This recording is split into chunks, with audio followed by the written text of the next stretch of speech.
malapit na naman iwan ang bansang Pilipinas. Ilang minuto na lang ang mga tao. Ang dami nag-aabang sa pagsakay ng eroplano. Pero ano kaya mga nasa damdamin ng mga yan? Pangarap ba? Panyanabik?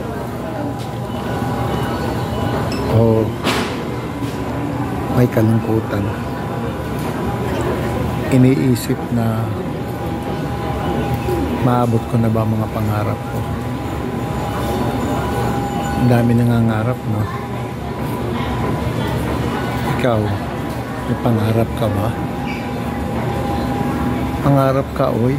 Libre ang mangarap.